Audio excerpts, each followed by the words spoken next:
They will tell you that sacrifice is noble, that bending yourself for others is the highest virtue. They want you tired. They want you drained, because the person who always puts others first is predictable, pliable, easy to guilt, easy to use. They don't admire your generosity, they exploit it. And the most dangerous part, you let them. You call it love, you call it loyalty. But deep down, doesn't it feel more like slow erosion than devotion? How many times have you silenced your own needs to keep the peace? How often have you burned for people who wouldn't even light a match for you? This isn't compassion. This is self-betrayal in a mask, and it tears you apart from the inside out. Stoicism teaches us that the highest good is living in accordance with nature, and nature does not reward what weakens its foundation. Self-neglect is not a virtue. It is a fracture, and no structure can endure if its core is crumbling. In this video, we strip away the lies, the guilt, the conditioning, and we rebuild from within. If you're ready to reclaim your life, not through rage, but through reason, then please subscribe as a quiet commitment to yourself, a step toward sovereignty, toward stillness, toward the strength you were never meant to give away. Everything in life, whether a galaxy, a household, or a mind, revolves around a center. And if that center becomes unstable, everything orbiting it begins to unravel. You don't have to look far to see it.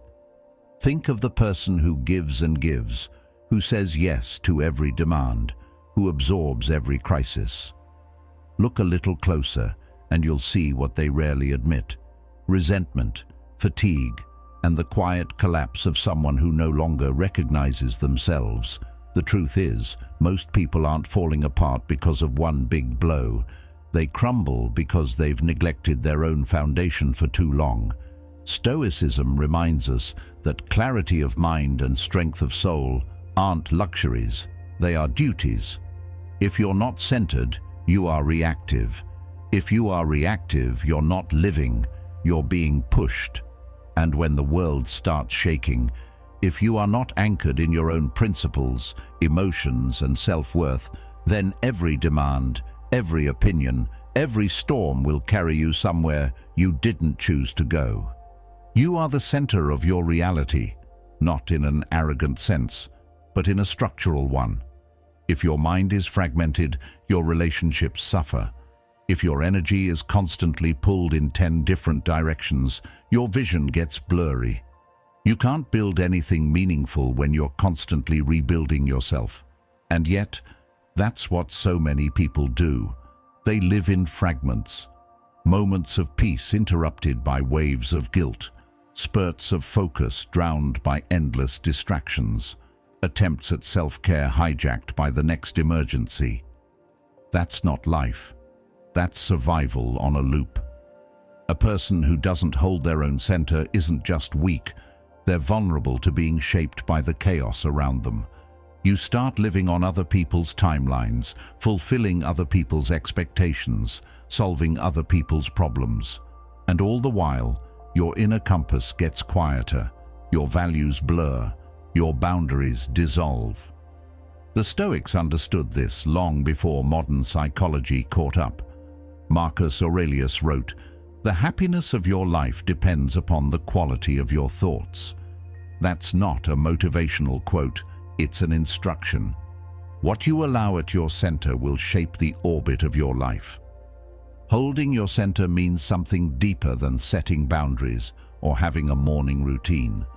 It's a vow, a commitment to not betray yourself just to be accepted. It means recognizing that your peace is your responsibility, not a side effect of external conditions. You can't wait for the world to quiet down before you center yourself, because the world won't. There will always be someone who needs something, always some fire to put out, always a reason to abandon yourself just one more time. But eventually, you realize that putting yourself last doesn't make you noble. It makes you unstable. And instability, no matter how well-meaning, is dangerous. You cannot give from a foundation that's cracked. You cannot lead when you're lost in your own fog. And you cannot love, at least not well, if you're constantly abandoning yourself in the process. There's a difference between helping and being consumed, between support and surrender, between patience and self-erasure. The center must hold, and if you don't make that your priority, no one else will. Life doesn't reward you for overextending. It doesn't hand out medals for exhaustion. What it gives you are consequences. Fatigue that becomes bitterness, over-accommodation that becomes invisibility, emotional labor that becomes resentment. And once those seeds are planted, it's only a matter of time before they grow into quiet anger. At others, yes, but mostly at yourself. The person you see in the mirror every morning deserves more than that. They deserve protection, not from the world, but from the version of you that keeps putting them last. To center yourself isn't to shut the world out. It's to stop letting the world rearrange you. It's choosing clarity when confusion is easy. Choosing self-command when it's tempting to chase approval. It's the internal discipline of saying, I will not abandon myself today, no matter what happens. That's strength, that's stillness, that's sovereignty. Carl Jung once said, the privilege of a lifetime is to become who you truly are. But how can you ever become that person if your center is constantly shifting to accommodate everyone else? You can't, not fully, and certainly not sustainably. The world doesn't need more people running on fumes. It doesn't need more martyrs. What it needs are individuals who are deeply anchored in themselves, people who respond instead of react, people who choose their values over their impulses, people who can stand in the storm and not be swept away by every gust of opinion, crisis, or need. You don't owe the world your collapse.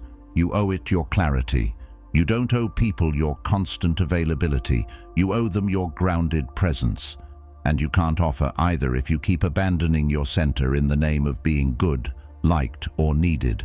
It's tempting to think that putting yourself first is selfish, that prioritizing your peace is a betrayal of those you care about. But it's the opposite. When your mind is clear, your love is stronger. When your values are intact, your actions are more intentional. When you operate from a place of stillness rather than scattered desperation, everything you give becomes more powerful. That's what the Stoics meant when they talked about living in accordance with nature. Your nature, your structure, your role. And nature does not thrive in disarray. It thrives through order, through flow, through design. You are not separate from that. You are that. So ask yourself truthfully, what is orbiting around your center right now? Is it built on guilt, fear, or chaos? Or is it built on principle, discipline, and clarity? Because whatever sits at your center, whether consciously chosen or unconsciously tolerated, will define the shape of your life. And the longer you ignore that center, the harder it becomes to recognize who you are beneath the noise. But you can change that, not with a dramatic shift, but with a steady return. A daily vow, I return to myself. I hold. I do not bend for approval. I do not break for acceptance. I hold.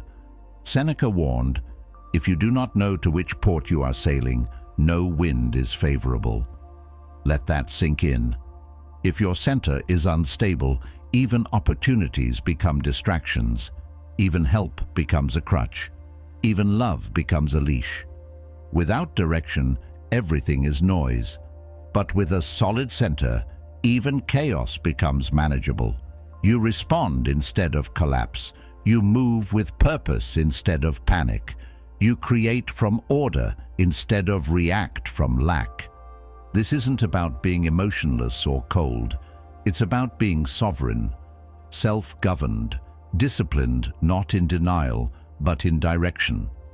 The person who centers themselves becomes a force, calm, not because the world is quiet, but because they are, focused, not because there's nothing to distract, but because they've chosen what matters. That's not selfishness, that's wisdom. You were not born to scatter your soul across 1,000 emergencies.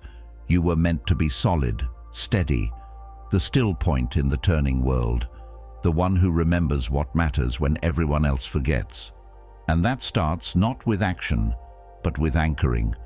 The center must hold. Let that be your starting point, not just today, but every day. Because everything else, your relationships, your work, your legacy, depends on it. Disappearance rarely arrives with a bang. It's quiet, subtle, unannounced. It begins in small, forgettable ways. The nod when you wanted to shake your head. The yes that barely escaped your lips when your chest screamed no. The silence you offered just to avoid making someone else uncomfortable. You keep telling yourself it's nothing, it's just once, just this time, just to keep the peace. But those little fractures in your will, those tiny betrayals of your own voice, they don't just go away, they accumulate.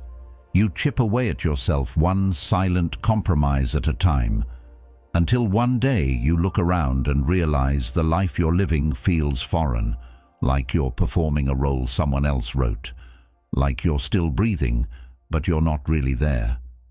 This is the slow disappearance. The erosion of self that doesn't show up as a crisis, but as numbness. You wake up and go through motions, not choices. You listen to people's needs, but forget how to name your own. You show up where you're needed, but can't remember the last time you were where you wanted to be. That's how self-neglect works. It doesn't take your life away, it makes you surrender it piece by piece. And no one around you sounds the alarm because to them, you still look functional. You still smile, still contribute, still meet expectations. But they're not the ones who notice what you lost. You are. And you feel it, not with panic, but with a dull, quiet ache that grows heavier the longer you ignore it. Most people don't vanish because the world erases them. They vanish because they step out of their own frame. They let other voices speak louder than their own. They mistake self-sacrifice for love, over-accommodation for virtue, and people-pleasing for peace. But what you bury doesn't disappear. It waits. And the longer you wait to return to yourself, the harder it becomes to find what you abandoned. The truth is, people don't need your disappearance to love you. If they do, it was never love. It was convenience.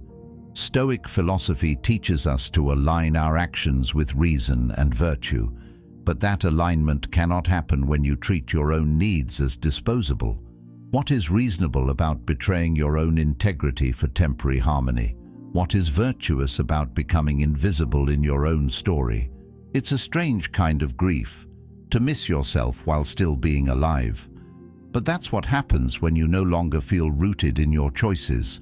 When every decision is shaped by external demand rather than internal clarity, you may still be doing things, working, helping, fixing, but it's different.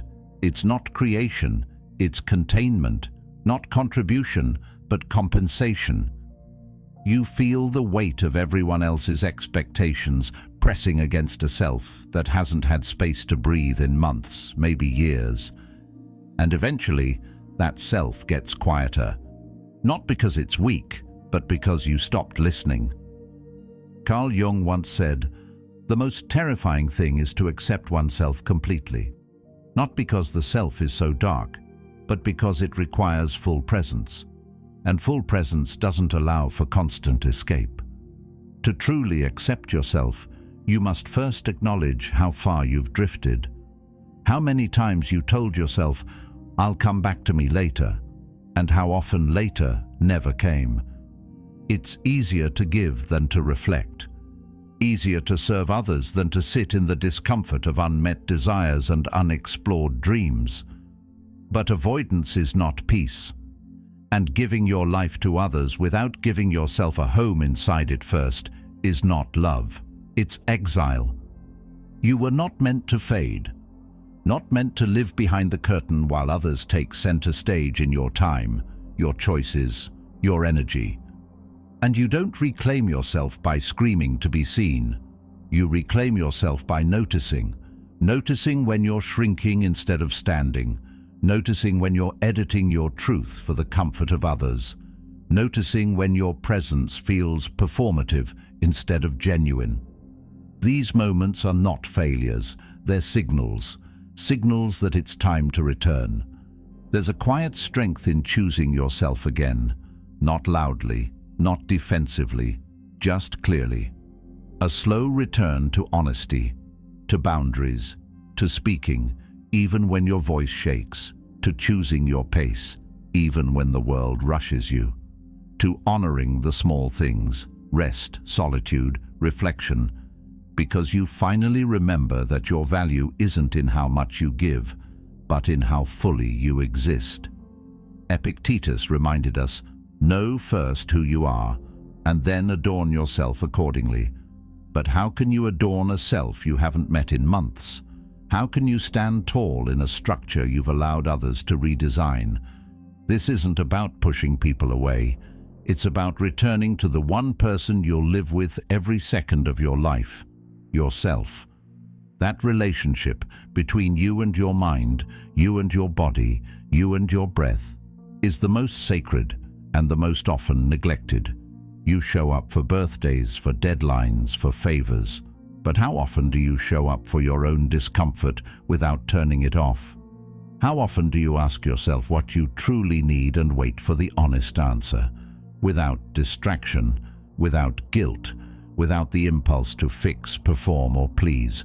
You don't need a full reinvention to return.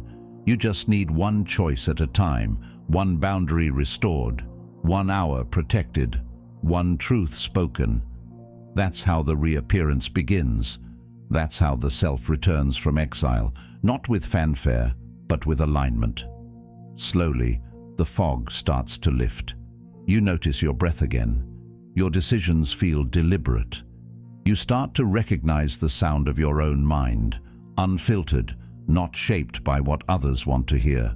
That's when you realize you never really disappeared. You were just buried beneath the noise. Seneca wrote, "No person hands out their money to passers-by, but to how many do each of us hand out our lives? You owe it to yourself to stop handing away your hours, your energy, your essence like it's spare change. Your life is not loose currency for anyone's agenda. It's sacred territory, and it deserves your presence, not just in the dramatic moments, but in the quiet ones, in how you choose to spend your afternoon, in how you speak to yourself before bed, in how you carry your soul through the small, ordinary moments that no one claps for. You're not weak because you've drifted. You're human. It happens. What matters now is not guilt, but clarity, not regret, but return. The most courageous thing you can do in a world that rewards distraction is to come home to yourself, to stop looking outward for permission and start listening inward for direction. The voice inside you may be faint, but it hasn't disappeared. And every time you honor it, you get louder, not in volume, but in presence. So this is your quiet reminder. You're still here. You haven't been erased. You've just been away. But the return is always available, and it starts with the simplest, most radical act of all, choosing not to vanish anymore, choosing to stay, choosing to be, choosing to matter to yourself again. The world might not notice the difference at first, but you will, and in time they'll feel it too, not because you demand it, but because your presence becomes undeniable. That's how reappearance begins, and that's how it stays. Strength doesn't just show up one day and decide to stay. It's not something you inherit, and it's not something you luck into. It's built, slowly, deliberately, and constantly. The illusion most people fall into is thinking that once they reach a certain level of mental clarity, emotional resilience, or physical health, they can relax, that somehow the work is over. But strength is not a destination, it's a discipline, a muscle. And if you stop using it, if you stop feeding it, if you stop respecting it, it doesn't stay. It fades, not loudly, but gradually. A little less focus here, a little less intention there.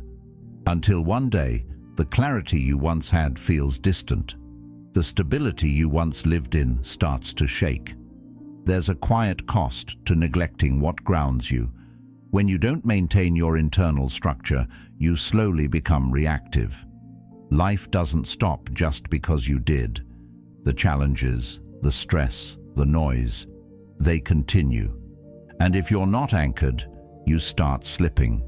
You find yourself more easily overwhelmed, more easily distracted, more easily controlled. That's the part no one tells you.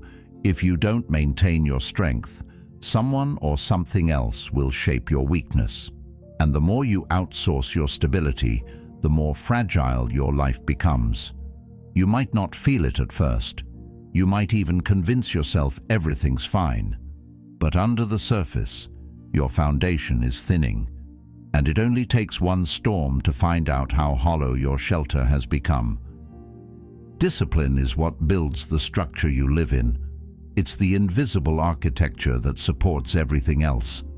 When you eat well, train your body, guard your time, and think deeply, you're not just doing self-care.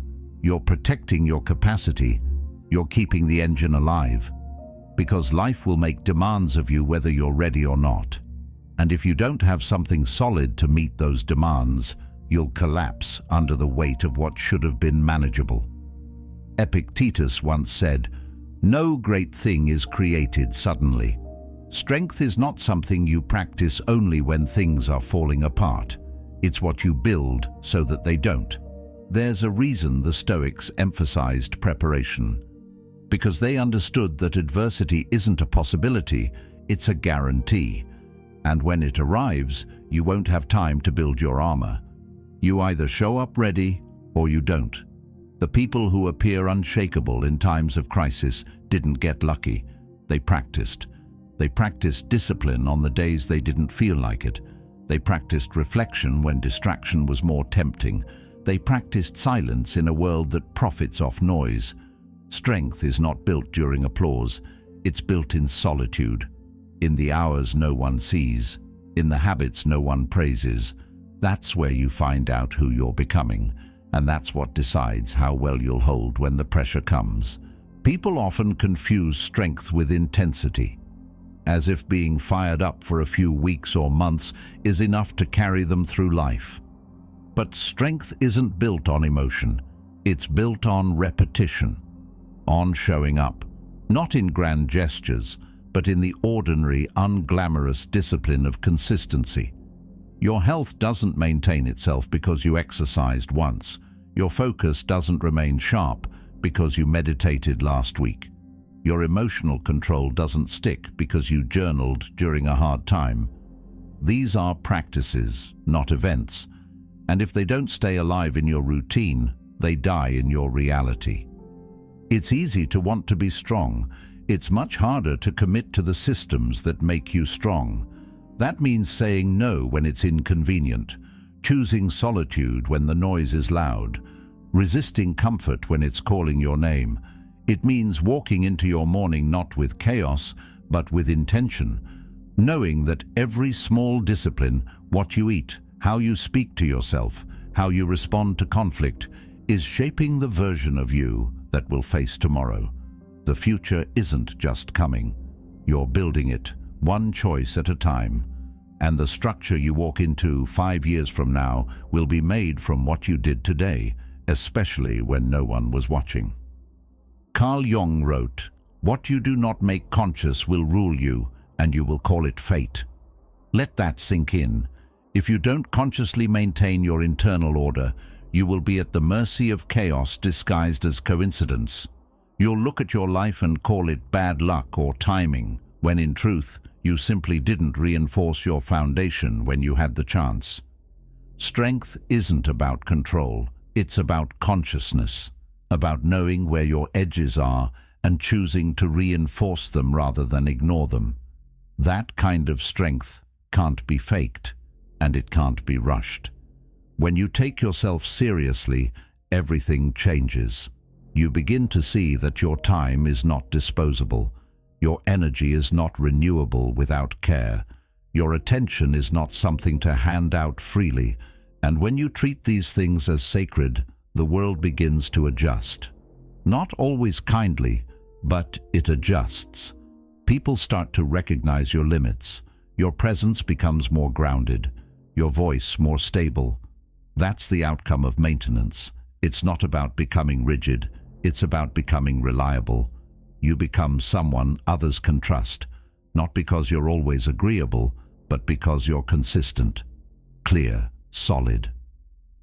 Seneca reminded us, "It is not that we have a short time to live, but that we waste a lot of it. And most of what we waste isn't lost in distraction, it's lost in repair, in constantly fixing what we let fall apart, in always trying to catch up because we didn't stay ready. Maintenance may seem tedious, but crisis is even more demanding. Choose your effort wisely. You will either invest in keeping your strength or pay the price for abandoning it. One is uncomfortable by design, the other is painful by consequence. What's remarkable is how much stability you can build with just a few daily non-negotiables. A walk, a pause before speaking, 10 minutes of quiet reflection, a deliberate breath before reacting. These are not signs of weakness, they are signs of command. The person who integrates discipline into their daily life doesn't need to scream their strength. It's felt in how they move, how they choose, how they hold their ground when others rush to please. That's the strength you build, not to dominate, but to remain unmoved when the world around you is shifting. You don't have to do everything, but you do have to do what sustains you. Because if you don't, if you let the foundation crack, don't be shocked when everything starts to slip. You can't be surprised by fatigue when you ignore sleep. You can't be surprised by anxiety when your mind is a dumping ground for noise. You can't be surprised by weakness when you haven't trained your will. Life gives back what you put in, not immediately, but inevitably. And when it feels hard, when the structure is heavy and the effort feels invisible, remember why you started. You didn't commit to discipline because it was easy. You committed because you wanted to be free. Free from chaos, free from weakness, free from being tossed by every demand, every emotion, every setback.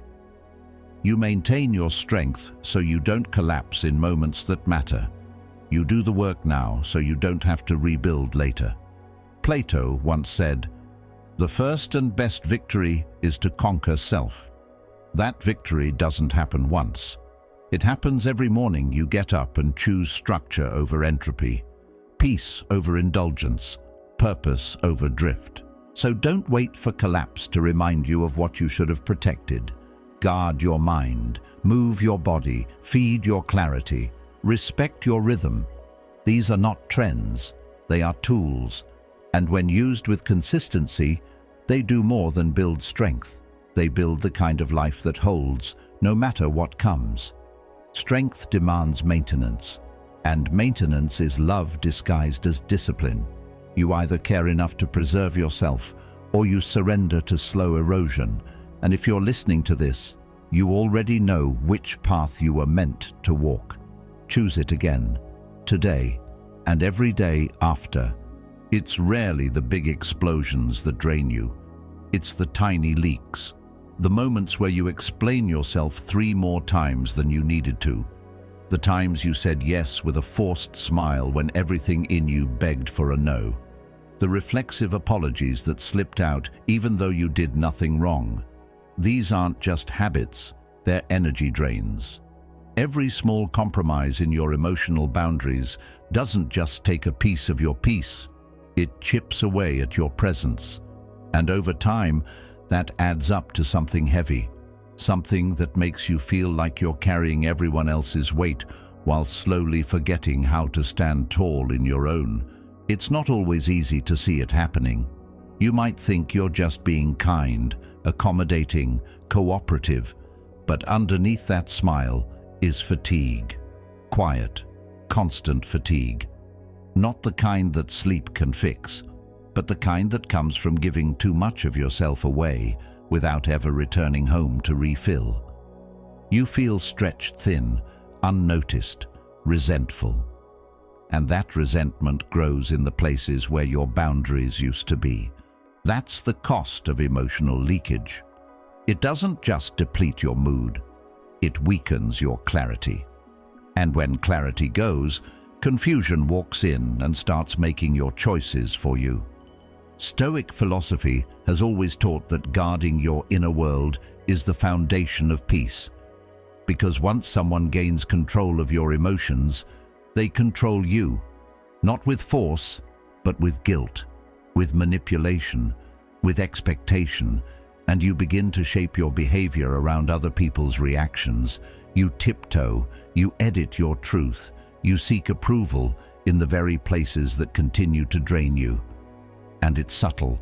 You don't even realize how much you're being pulled until you find yourself mentally rehearsing conversations, walking on eggshells, shrinking your expression just to keep things smooth. But smooth for who? And at what cost? Emotional energy is like a currency, and most people are overspending. You give it away in arguments you should have walked past, in situations you should have exited, in silence you should have broken. Not all emotional expression is harmful, but unguarded, constant expression without discernment, that's exhaustion disguised as connection, and that's what wears you down the most. You don't need to give every reaction a voice. You don't need to validate every feeling someone else projects onto you. Sometimes the most powerful thing you can do is to stay calm, not because you're suppressing, but because you're choosing not to bleed for what doesn't deserve a wound. Carl Jung once said, "Everything that irritates us about others can lead us to an understanding of ourselves." But that understanding can only happen when you stop giving all your emotional power away, when you pause before reacting, when you let space enter between the stimulus and your response. That space is where clarity lives.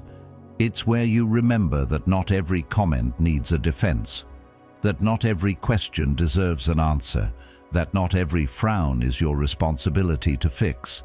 You begin to reclaim your emotional sovereignty, not by closing off, but by filtering what actually requires your energy. There's something dignified about restraint, not the kind that comes from fear, but the kind that comes from wisdom. The person who leaks emotions at every turn might appear expressive, but beneath that expression often lies instability. When your emotions are always on display, you become predictable, and predictability in the wrong hands makes you manipulable. The Stoics taught us that a wise person is not cold, they are composed. They feel everything, but they don't let everything move them. That's the difference between reacting and responding. One is unconscious, the other is disciplined. It's not about becoming emotionless. It's about becoming deliberate, knowing when to speak, when to stay silent, when to feel fully, and when to pull back and observe. You don't need to put on armor made of indifference. You need to build a filter of self-respect. One that asks, is this worth my energy?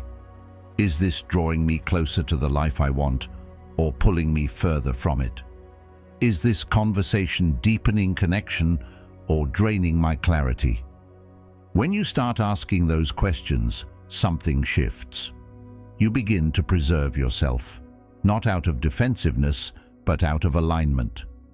Seneca reminded us, we suffer more in imagination than in reality, and many of our emotional leaks stem from imagined responsibilities, from beliefs that we owe everyone an explanation, that we must be understood by all, that our value is tied to how agreeable we are. But those beliefs are lies dressed as virtue. You don't owe your energy to everyone who demands it. You don't owe your time to everyone who asks for it. You don't owe your attention to everything that flashes across your screen, across your day, across your mind. What you owe, deeply, unapologetically, is stewardship of your inner world. That is your sacred space, and no one should be allowed to rearrange it unless they've earned that right with presence, respect, and reciprocity. People will adjust to the emotional tone you set.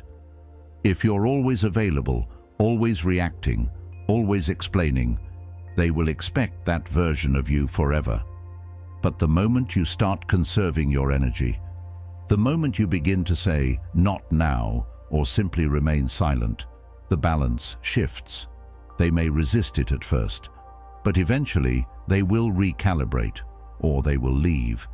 And if they leave because you stopped leaking, then let them.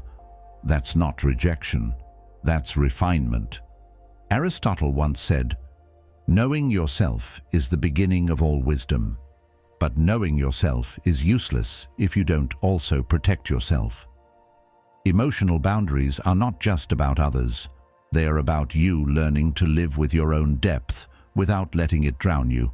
It means feeling everything but being mastered by nothing. It means walking through your day with a calm center that no one else can access unless you invite them in. It means reclaiming the right to decide what deserves your emotional investment. You don't have to be aggressive to be firm. You don't have to be loud to be powerful. Sometimes the strongest presence in the room is the one that feels no need to react, the one that knows when to engage and when to let the noise pass. That's not weakness, that's authority. And that authority is not given by the world. It's claimed by the one who stops leaking. Your strength is not in how much you feel, it's in how you manage what you feel. And if you let every disappointment, every comment, every misunderstanding occupy space inside you, you will eventually run out of room for peace. The human spirit is not limitless in capacity. It must be prioritized, pruned, protected. You can't grow in a garden where every weed is allowed to thrive. You must be intentional, not harsh, not closed, just conscious. So the next time you feel the pull to explain what needs no defense, pause. The next time you feel guilty for drawing a boundary, breathe through it. The next time someone projects their chaos onto you, return to your center. You are not obligated to hold what isn't yours, and you are not a vessel for everyone else's storms. What you are is a steward of energy, of clarity, of self. Let others call it distance if they must. Let them misunderstand your silence. Let them confuse your calm for indifference. You are not here to be decoded by everyone. You are here to be whole, and wholeness begins the moment you stop bleeding for things that never deserved to touch you. Emotional leaks cost more than you realize, but the moment you decide to stop them, you begin to restore something even more valuable: your presence, your power, your peace. And nothing is more worthy of protection than that. There's a quiet lie that many of us believe. It's the idea that giving everything we have to others makes us virtuous. We think, if I just keep giving, if I just keep showing up, I'll be seen as good, as selfless. But when we look a little closer, we realize that it's not always generosity at play. Sometimes what we call selflessness is really an unconscious desire to be needed. The truth is, when you give without boundaries, you're not simply being compassionate, you're trying to prove your worth. And in that process, you lose yourself. There's a difference between giving because you can and giving because you feel you must. The former comes from a place of abundance, where your own needs are met and you have more to offer. The latter comes from a place of lack, where you pour out every last drop of yourself because you're afraid that if you stop, you won't matter. You're not offering love. You're offering your survival, hoping someone will fill the empty space you've created in yourself. But that's not kindness. It's a kind of emotional manipulation. You convince yourself that by giving, you'll get the approval, the recognition, the validation you crave. But in truth, you're just holding up a mirror to your own insecurity, and that's where overgiving starts to twist. Think about it. How often do you find yourself agreeing to things you don't want to do? Saying yes when your body says no? How many times have you gone out of your way to make someone else's life easier only to feel drained and unnoticed afterward. This is the hidden cost of overgiving. It doesn't just deplete your energy, it strips away your clarity, your voice, your sense of self. You end up serving others at the expense of your own well-being, and when the dust settles, you realize you've neglected the most important relationship in your life, the one with yourself. Giving without boundaries isn't virtue, it's survival, and it's a survival that asks you to die a little more each time you give. True service comes from overflow, not depletion. When you're full, you can give freely because you have enough to share. You aren't sacrificing a part of yourself to do it. You're choosing to share what you already have. But if you're constantly bleeding to make others comfortable, you're not helping them. You're letting them define you. You're saying, I'm not enough as I am, but maybe if I give enough, I'll finally prove my worth. But no amount of giving will ever make you feel whole if the foundation of your generosity is built on insecurity. It's like trying to fill a cup that has a hole in the bottom. No matter how much you pour into it, it will never stay full. And no matter how much you give, you will always feel empty. There's a deep denial in overgiving. It's a denial of your own needs, your own worth, and ultimately, your own humanity. You become so focused on filling the gaps in others' lives that you forget to tend to your own. You convince yourself that you're noble for enduring the exhaustion, for taking on the burdens of others. But the truth is, you're denying yourself the right to be nourished. You're denying yourself the right to rest, to heal, to reclaim your energy. And in doing so, you're eroding the very foundation of your strength. When you give until you're empty, you're not serving others. You're sacrificing yourself. And that's a dangerous game to play. It's not that giving is wrong. Far from it. The world needs more kindness, more support, more people who are willing to show up for others. But true giving comes from a place of strength, not depletion. When you give from your own abundance, you empower both yourself and others. But when you give from a place of neediness, you feed the cycle of self-doubt and insecurity. You may temporarily win people's admiration, but you lose your own sense of self-respect in the process. You're not a martyr, you're a vessel, one that can only serve as long as it remains full. And if you're constantly draining yourself, you won't have anything left to offer. But how can you become who you truly are if you're constantly bending yourself to please others? How can you step into your power if you're always giving it away? Overgiving isn't generosity. It's a refusal to acknowledge your own value. It's pretending that your worth is tied to what you do for others instead of who you are. The truth is, you are enough as you are. You don't need to prove your worth through endless sacrifice. You don't need to disappear into someone else's version of your life. True strength comes from the ability to give freely without losing yourself in the process. And that's something only you can cultivate.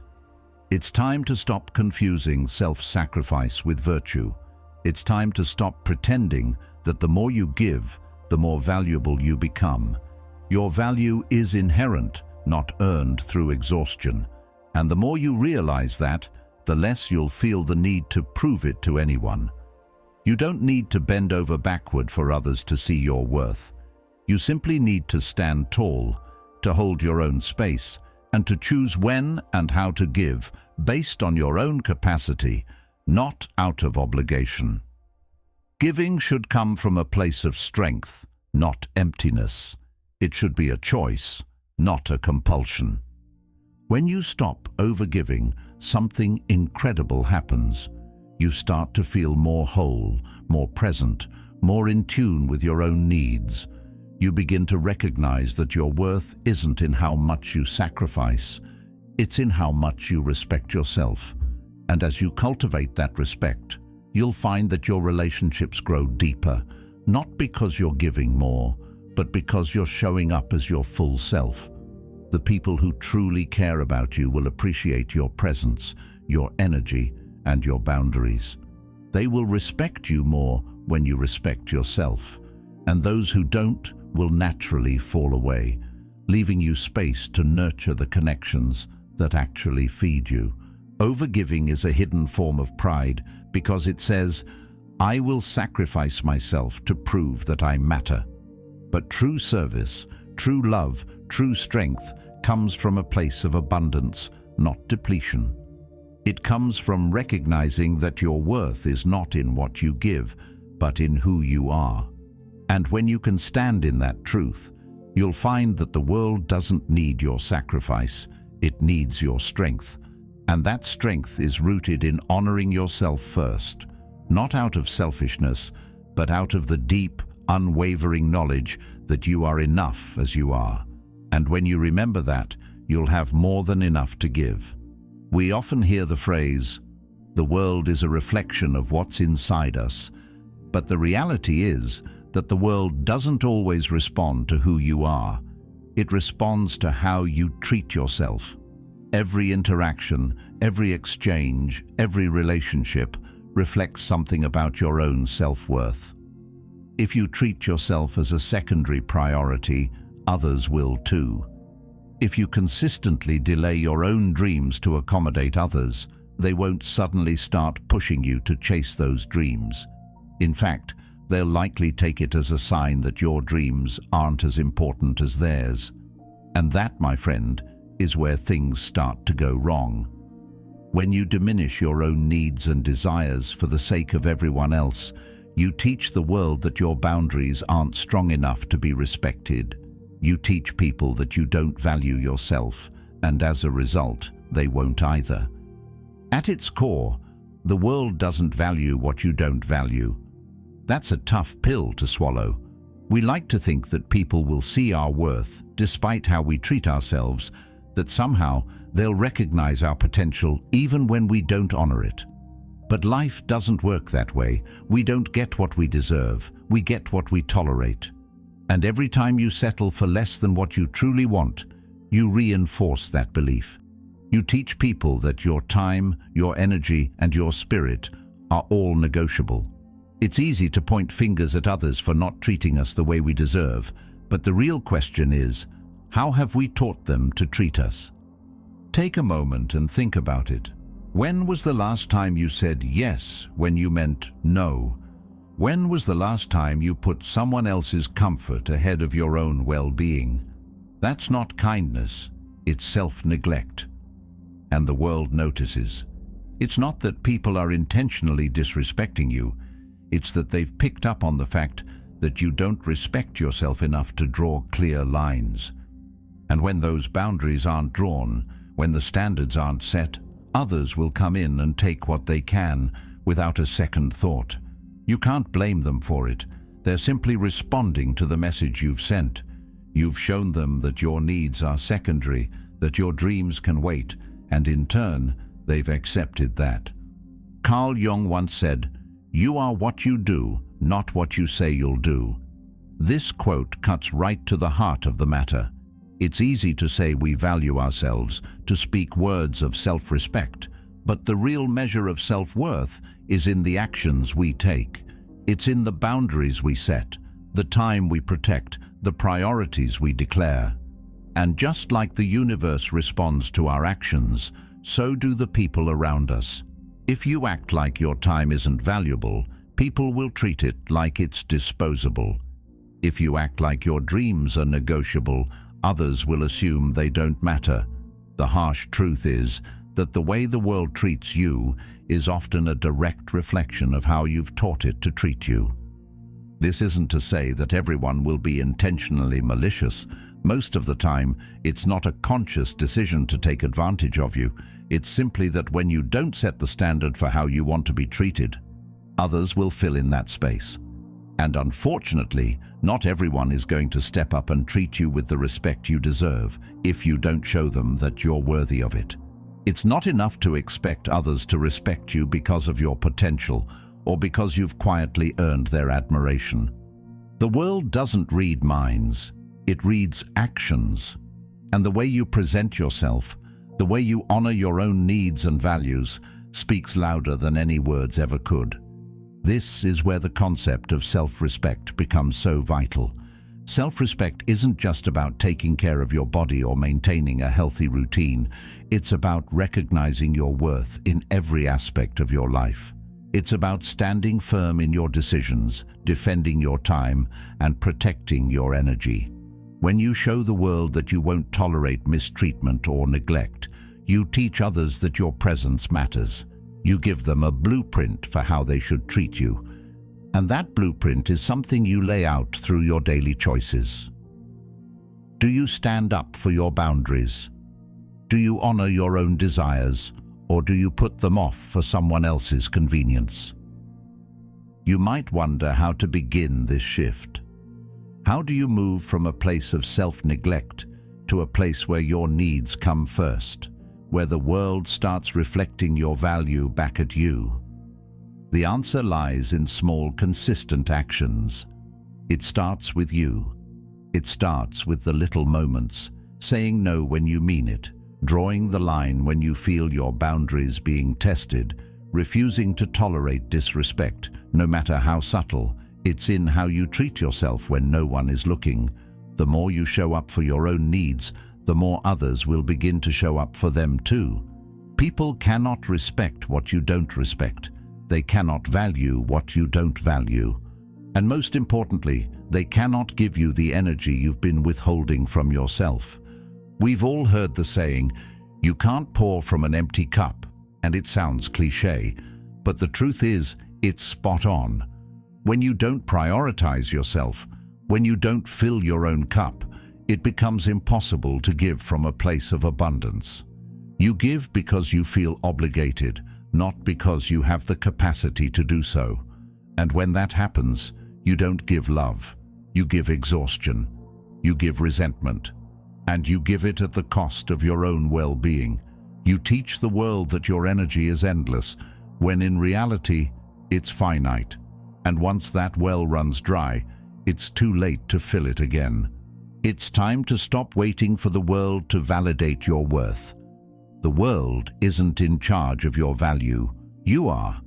You are the one who gets to decide how you're treated, how you're regarded, and how you show up for yourself. The way you treat yourself is the foundation for everything that follows. If you treat yourself as essential, the world will follow suit. If you treat yourself as optional, the world will see you as just that, an afterthought. As you begin to honor your own needs, you'll start to notice something incredible happen. Not only do you feel more aligned, more grounded, but you also become more magnetic. The energy you radiate when you truly value yourself draws the right people toward you, people who respect your boundaries, people who see your worth, and people who encourage you to chase your dreams. This shift doesn't just change how others treat you, it transforms how you show up for yourself. And that's where everything begins. You stop seeking validation from the world, and instead, you start creating the life you've always wanted, built on the solid foundation of self-respect and true value. Remember, the world reflects how you treat yourself. And the first step to changing the reflection is changing how you see yourself. Stop settling. Start respecting yourself, and watch as the world starts to respond to the energy you give it. You teach people how to treat you, not with your words, but with your actions. You set the tone, you draw the lines, and you show the world exactly how much you matter. Boundaries often get a bad rap. People hear the word and think of walls, tall, cold, impassable structures designed to keep others out. But that's not what boundaries are. Boundaries aren't about blocking people or shutting them out. They're about setting clear spaces where you control what's allowed in. Imagine a door instead of a wall, a door that you open when it's right for you and close when it's not. It's not about keeping people away. It's about letting them in on your terms. It's about deciding who deserves your time, your attention, your energy. Because let's face it, you can't give everything to everyone. And the truth is, you shouldn't. In a world that constantly demands more, it can feel like you're supposed to be available to anyone and everyone at all times. But if you're always saying yes to other people's needs, when do you ever get to say yes to your own? Boundaries aren't walls. They're the healthy lines that allow you to protect the parts of you that are most sacred. Your peace, your energy, your creativity. These parts of you take time to build, and if neglected, they can take a long time to heal. When you don't have boundaries, you're essentially leaving your door wide open, letting anyone walk in, take what they need, and leave you depleted. And when you're drained, you have nothing left to give, not to yourself and not to others. There's a misconception that having boundaries makes you rude or selfish, that somehow if you don't give everything of yourself, you're failing to love or connect with people. But that's not love. That's surrender. Surrendering your time, your values, your mental space, and ultimately, your self-respect. You see, love isn't about endlessly giving until you have nothing left. Love is about understanding that you must first protect yourself in order to truly give. Just like a cup can only overflow with what it holds, your ability to give love, kindness, or support comes from the wellspring of your own well-being. And that wellspring needs protection. Without boundaries, you slowly drain yourself, and eventually you have nothing left to give, no matter how much you want to. It's important to understand that boundaries don't just protect your physical space, they protect your emotional space as well. Your thoughts, your feelings, your needs are just as deserving of respect. When you allow others to cross your emotional boundaries, you're allowing them to impose their needs and their emotions on yours. They begin to dictate your state of mind, your happiness, and your peace. That's not freedom, that's control. Setting boundaries means protecting your emotional sovereignty. It's not about closing yourself off, but about being selective about who and what gets to enter. And not everyone deserves access to the most vulnerable parts of you. Boundaries are your way of saying, I respect myself enough to decide who gets to share my energy. This is not about being rigid. Boundaries are not about rejecting people or shutting them out completely. They're about creating space for healthy, intentional relationships. They're about understanding that your time and your energy are valuable, and you get to decide how and when to share them. When you set boundaries, you're not just protecting yourself, you're also respecting the other person. You're teaching them how to treat you. You're saying, I am worthy of respect, and I am choosing where my energy goes. This is empowering. It shows others that you value yourself, and they should too.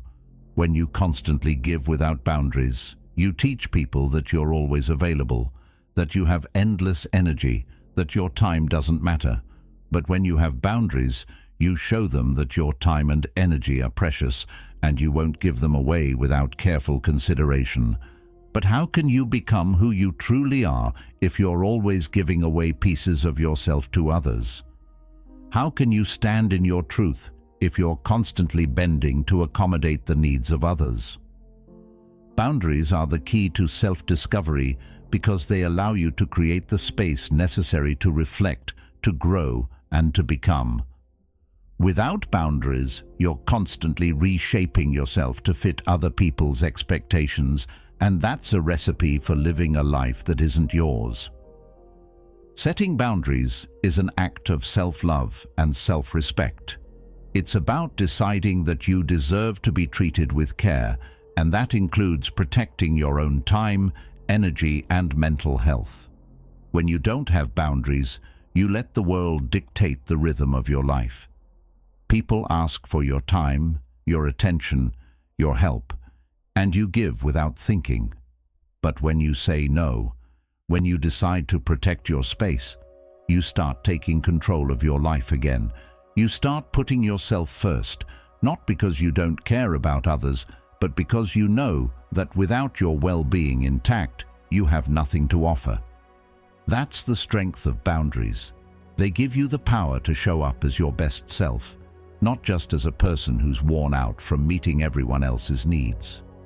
The truth is, the more you allow others to infringe on your boundaries, the more you lose yourself. You start to feel resentful, drained, overwhelmed, and eventually you become disconnected from the person you truly are. When you set clear boundaries, you reconnect with yourself.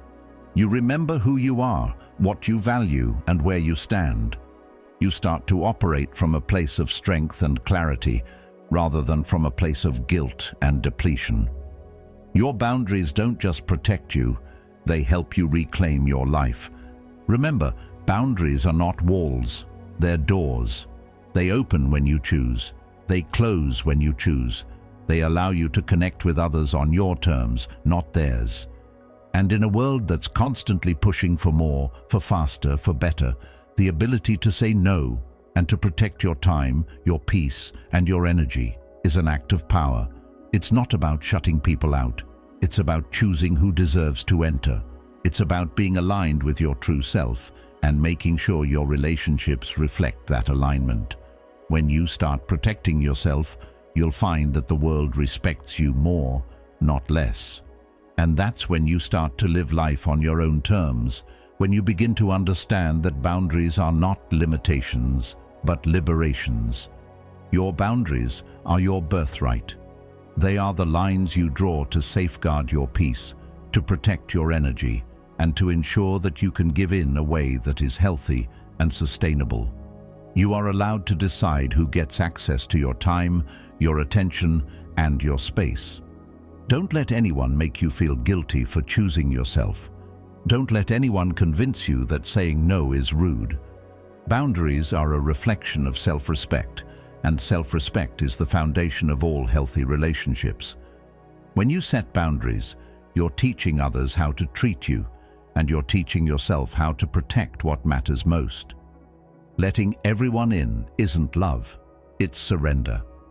Love doesn't require you to sacrifice yourself at the altar of others' needs. Love is built on respect, respect for yourself and respect for others.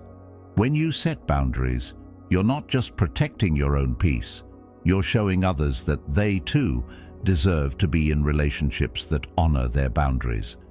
And that, my friend, is the key to building stronger, more meaningful connections. When you learn to guard your space, you make room for what truly matters, and that's where the magic happens. If someone were to watch how you spent every hour this week, what would they say about your priorities? Would they see you investing in what truly matters? Or would they notice that your time is spent on distractions, obligations, and the demands of others? Time doesn't lie. It's the clearest mirror of your values. How you spend your minutes and hours tells the world exactly where your focus lies, whether it's on growth, on relationships, or on the things that feed your purpose, or whether it's scattered across 1,000 things that leave you feeling empty by the end of the day. The truth is, if you don't guard your time like it's sacred, don't expect your life to feel meaningful. When you don't take ownership of your time, it starts slipping away from you piece by piece, and before you know it, the years have passed, and you've been running on autopilot, living by the expectations of others, with little room left for what truly serves you. Every minute you give away thoughtlessly is a brick removed from the structure of your purpose. Your time is the foundation of everything you build. If you're not intentional with it, the things that truly matter to you, the passions, the dreams, the relationships, start to crumble. You may tell yourself that you're too busy to focus on what's important, but the truth is, you're too distracted. It's easy to get caught up in the cycle of endless tasks, emails, meetings, and obligations. But when you look back, how many of those things truly added value to your life? How many of them were just noise, things that demanded your attention but left you feeling drained, uninspired, and unfulfilled? The harsh reality is, you can't create a meaningful life if you keep giving away your time to things that don't align with your values. Your time is precious, and every moment spent on things that don't serve your true purpose is a moment you'll never get back. You can't just hope that one day you'll wake up and find your purpose. It's something you must carve out every single day by choosing where you place your focus and energy. This doesn't mean ignoring the responsibilities of life, but it does mean recognizing that those responsibilities should be balanced with your deeper goals. When you spend your time intentionally, when you give your energy to what truly matters, that's when you begin to build something meaningful. When you choose where your attention goes, you start constructing the life you want to live, not the one that others expect from you. Carl Jung once said, "Your vision will become clear only when you can look into your own heart. Who looks outside dreams. Who looks inside awakes." This quote speaks directly to the importance of self-awareness in how we spend our time. You can't expect to build a life that aligns with your values if you don't first take the time to look inward and ask yourself what truly matters. If you don't make space to reflect on your priorities and align your daily actions with them, you will always be at the mercy of outside distractions. And the world is full of them. Society, work, and even relationships can demand more of your time than you're willing to give. If you're not intentional about where your time goes, you'll find that you're giving away pieces of yourself to things that never truly nurture you. Think about the people, the activities, and the goals that you devote your time to. Who are the people you respond to first? What are the things that occupy your thoughts the most? How much of your time is spent on things that are important to you versus things that are simply there, filling space? This isn't about judgment, it's about awareness. It's about taking a step back and evaluating where your energy is going. Every minute you spend on something that doesn't serve your purpose is a minute you can't get back. Time isn't just something we spend, it's something we invest. When you invest in your growth, in your passions, and in the things that bring you joy and fulfillment, you're creating a life that reflects your deepest values. When you spend it mindlessly, you're letting life slip through your fingers. The concept of time is something that we all know is fleeting, yet it's so easy to treat it like we have an unlimited supply. We say things like, "I'll get to that later," or "I don't have time right now." But the truth is, we all have time. We just choose where to spend it. And those choices matter more than we realize. Every time you put something off, you're making a choice. Every time you say yes to something that doesn't align with your values, you're making a choice. And those choices, though small in the moment, compound over time. They create patterns. They define your life. You are the sum of how you spend your time. You are not just the sum of your work, your relationships, or your dreams. You are also the sum of how you choose to use the time you're given. It's not that we don't have time. It's that we don't use it wisely. We get distracted by short-term gratification, by things that seem urgent but aren't truly important, and in doing so, we waste the most precious resource we have, our time. You might tell yourself that you'll make up for it later, but the truth is, later is a promise you'll never get back. Every time you give away your time thoughtlessly, you're saying no to the life you truly want to create. You're choosing comfort, distraction, and convenience over intentionality and growth. And those small choices, over time, add up. The good news is, you can change this at any moment. It starts with being conscious of where your time is going and making intentional choices. You can start by setting clear priorities, things that truly matter to you, things that align with your deeper purpose, and then start guarding those priorities fiercely. Say no when you need to. Choose your commitments wisely. Align your daily actions with the life you want to create. And remember, every minute you invest in your purpose is a step closer to the life you truly desire. Time isn't something you wait for, it's something you create. And once you start treating it with the respect it deserves, you'll find that life becomes more meaningful, more aligned, and more fulfilling. If you want to live a life that truly reflects your values, then start with your time. How you spend your time reveals everything about who you are and what you care about. Every decision you make, no matter how small, compounds into the reality you live in. Time doesn't lie. It tells the truth about your priorities, your focus, and your values. So take a moment to reflect. Where is your time going? And more importantly, where do you want it to go? Make the choice to invest in yourself. Choose your purpose, choose your growth, and watch as your life shifts to reflect those decisions. In a world built on distraction, clarity is rebellion. We live in a time where our attention is constantly being hijacked, whether it's the ping of a new notification, the buzz of an email, or the endless stream of information flooding our minds every single day. It's easy to get caught up in the noise, to drift from one moment to the next, never truly present. But here's the truth. You cannot build anything of real value if your attention is fractured. Every time you're pulled in different directions, you lose a part of yourself. You lose focus. And without focus, nothing substantial gets built. You may think you're getting things done, but in reality, you're just bouncing from one task to another, never truly completing anything or getting any closer to your deeper goals. Focus isn't just a productivity hack. It's a path to becoming who you truly are. Think about it. When you're focused, when your energy is directed in a single direction, you have the power to create. Whether it's building a career, nurturing a relationship, or developing yourself, the ability to concentrate on what truly matters is what allows you to make progress. Focus is the foundation of growth.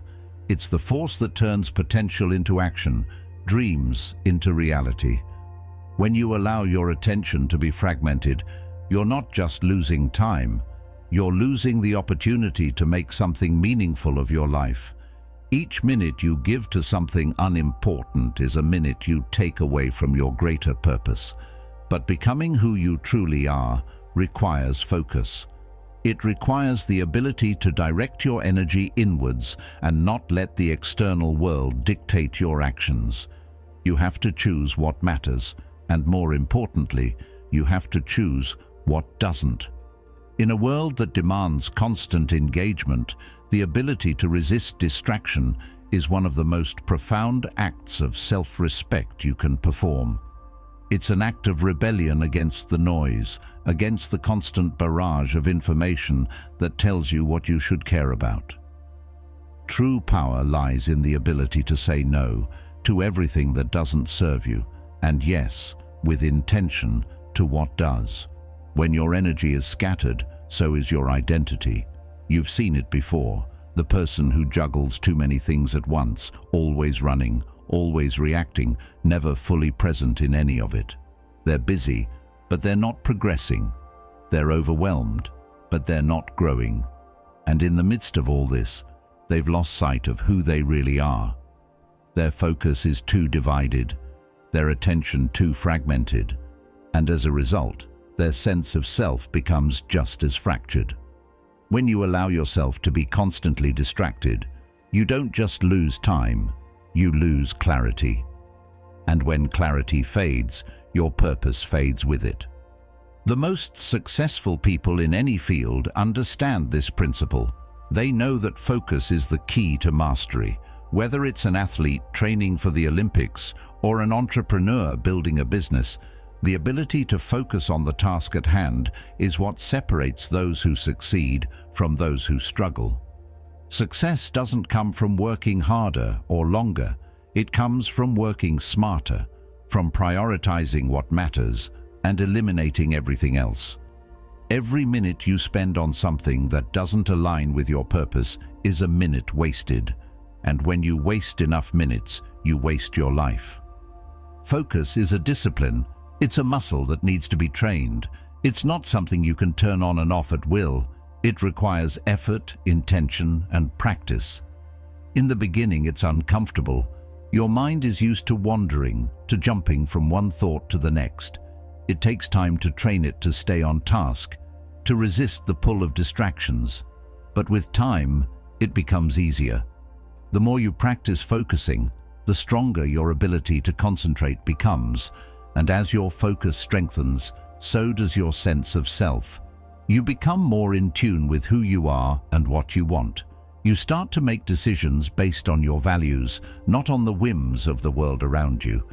This doesn't mean you have to shut out the world completely or live a life of constant isolation, but it does mean you need to choose what's worthy of your attention. Not everything deserves a piece of your energy. Not every person, not every task, not every thought. You have the right to protect your focus, to guard it like a treasure, because it's your most valuable resource. Once it's gone, everything else falls apart.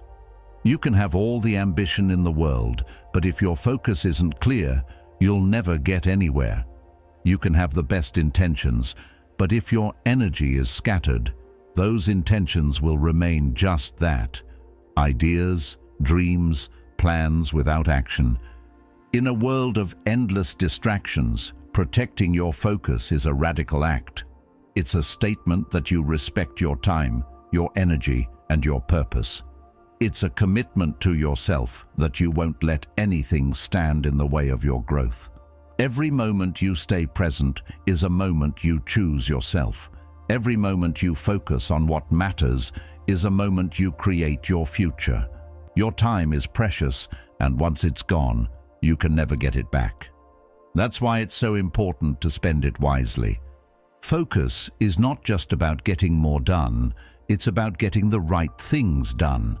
It's about choosing what truly matters and aligning your actions with that. The world will try to pull you in a million different directions, but you have to remember that you get to decide where your energy goes. You get to decide where your attention goes. You get to decide what deserves your time. And that decision, more than any other, will determine the course of your life. In this modern age, we've been taught that multitasking is the key to success. We've been told that the more we do, the more productive we are. But the reality is, multitasking is a myth. It's a lie that keeps us distracted and ineffective. When you try to do too many things at once, you do none of them well. Your brain wasn't designed to split its attention in multiple directions. You can't give your full energy to something if your mind is pulled in 1,000 different places. Focus isn't about doing everything. It's about doing the right thing and doing it well.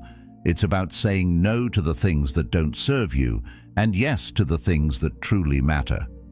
Your focus is a reflection of your values. The things you choose to focus on reveal what you truly care about. If you're constantly giving your attention to things that drain you, that's a sign that your values aren't aligned with your actions. But if you focus on what brings you growth, on what fuels your purpose, on what moves you forward, you'll start to see your life take shape. You'll start to see the clarity you've been seeking, and in that clarity, you'll find yourself. So, treat every moment of focus as sacred. Protect it, honor it, and above all, use it to create the life you truly want to live. In a world built on distraction, clarity is the ultimate form of resistance. It's the path to your highest self. And every time you choose to focus, you choose growth, purpose, and alignment. You choose to live a life that's true to you, not to the endless demands of the world around you. Keep your focus sharp, and you'll find that everything else begins to fall into place. You don't need to respond to everything. It's tempting, I know. Someone says something that stings, or there's a situation that feels unjust, and your first instinct is to jump in, defend yourself, fix things. But here's the truth. Most of the time, you don't need to engage. Not every insult requires a comeback. Not every problem needs solving. Not every invitation is a summons.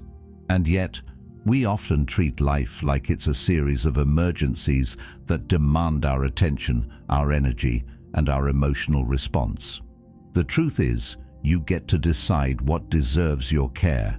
You get to decide what takes up space in your mind, in your heart, in your life. Detachment isn't about not caring, it's about choosing where you place your energy. It's not indifference, it's wisdom. It's the realization that not everything in life requires your immediate involvement. Think about it. How often have you gotten emotionally entangled in something that, looking back, didn't truly matter? Maybe it was a trivial argument, an unimportant drama, or a criticism that wasn't worth the weight of your attention. We all get caught up in it at times, but when you reflect, you realize that those moments don't define you, they drain you. And if you keep reacting to every insignificant event, you'll quickly find that you're living a life dictated by everything but your own values. In Stoicism, there's a core principle that teaches us to be in control of our inner state. True peace doesn't come from the world around you. It comes from within, from mastering yourself. And that mastery starts with detachment, the ability to choose when to engage and when to let go. Epictetus said, "It's not what happens to you, but how you react to it that matters." That's the key to inner power, how you choose to react. When you stop allowing every external event to move you, you begin to control the only thing you truly can: yourself. Self-mastery isn't about suppressing your emotions or pretending you don't care. It's about understanding that not everything requires your emotional energy. It's about knowing that some battles are not yours to fight, and some opinions are not yours to defend. We live in a world where it feels like everyone is talking, sharing their opinions, demanding answers, but you don't have to be a part of it. Detachment is the realization that not every thought, not every person, not every situation deserves your attention. The more you detach, the more power you gain. Power over your time, power over your reactions, power over how you move through life. When you stop reacting to everything, you start reigning over your own life. Think about how much energy you've spent reacting to things that weren't worth it. We've all done it. The comments on social media, the family drama, the work gossip, the petty disagreements with friends. How often have these things drained your energy, only to leave you wondering why you allowed yourself to be so affected? When you react out of impulse, out of emotion, you give away your power. You let the situation control you instead of maintaining control over yourself. But when you choose detachment, you don't give your energy away so easily. You take it back. And in doing so, you become more aligned with your true self and your true purpose. In this fast-paced, always connected world, detachment is a radical act. It's the art of saying no to distractions, no to drama, no to the things that don't contribute to your well-being. When you practice detachment, you create space. Space to breathe, space to think, space to reflect. And in that space, you find clarity.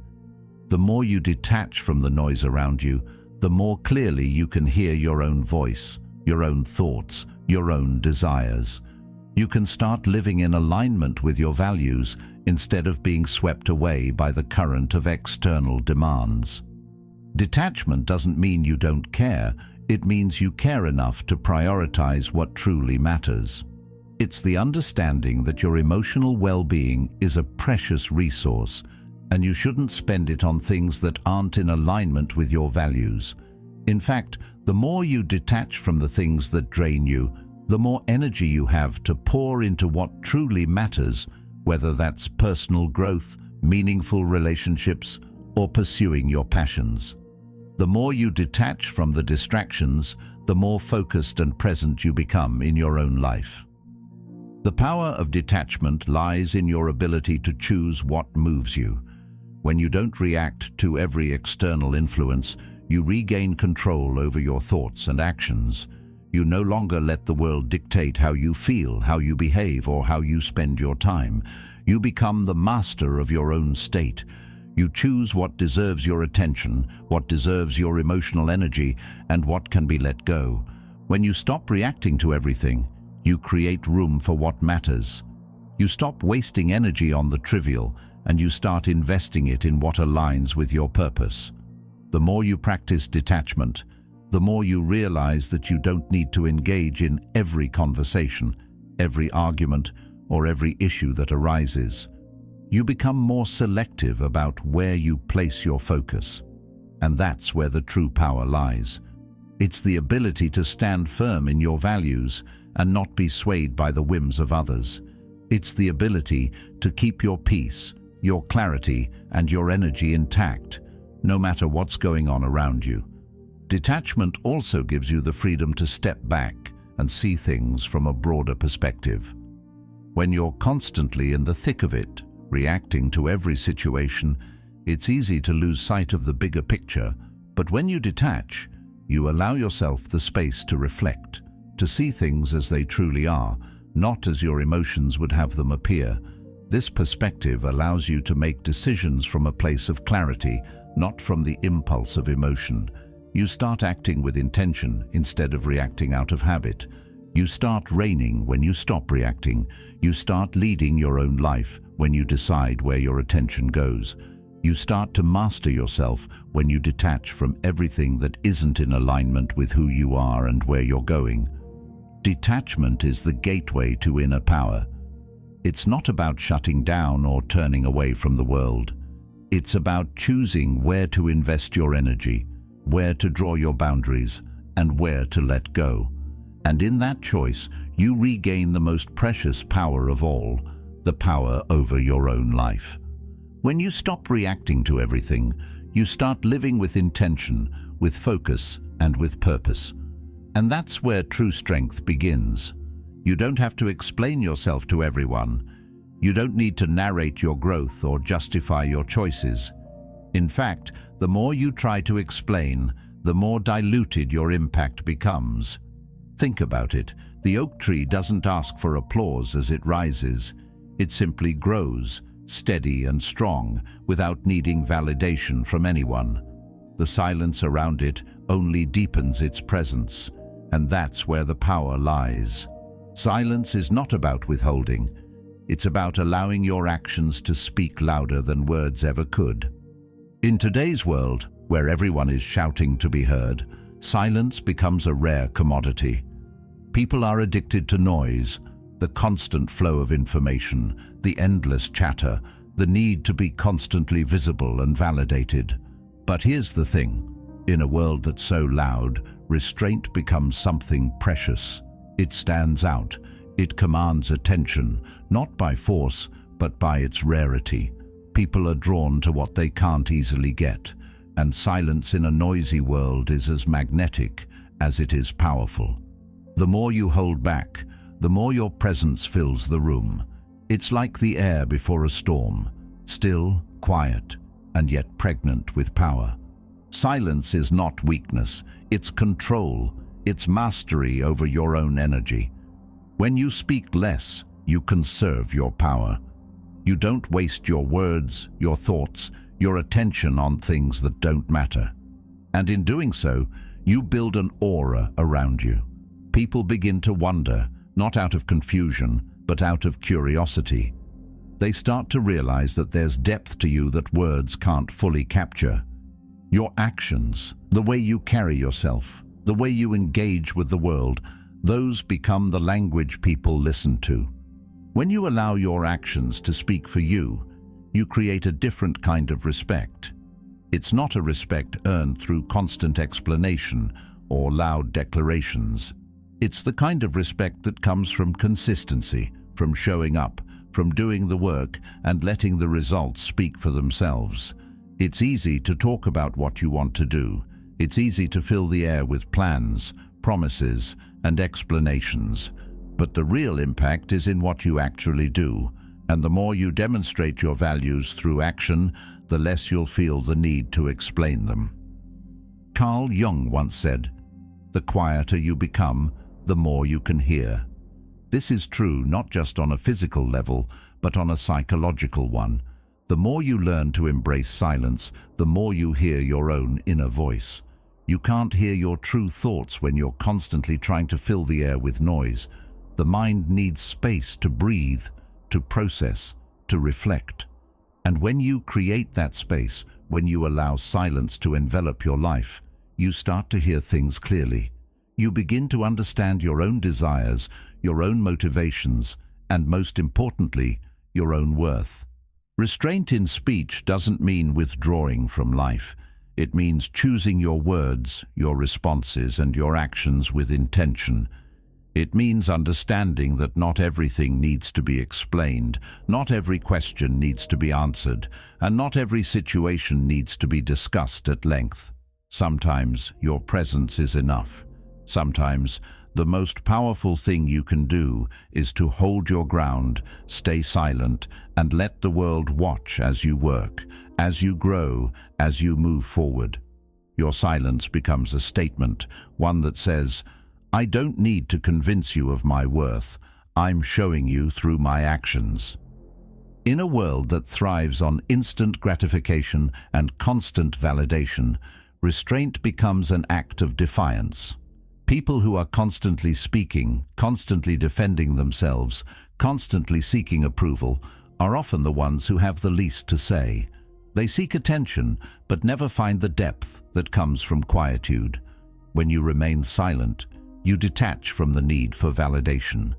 You no longer rely on the applause of others to fuel your sense of purpose. Instead, you turn inward and draw strength from within. Your sense of self becomes anchored not in what others think of you, but in who you truly are. Silence builds gravity. It makes you seem larger, more substantial, even when you're not saying a word.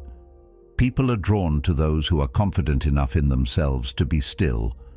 In a world that's always moving, always talking, always seeking, those who know how to remain composed, to hold their own energy, become figures of power. And this is not a power that is flaunted or demanded, it is simply felt. It's the power of presence, of being fully anchored in who you are and allowing that presence to speak for you. The more you speak, the more you risk diluting your message. Words, when overused, lose their weight. But when you speak less, when you reserve your energy, your words become more meaningful.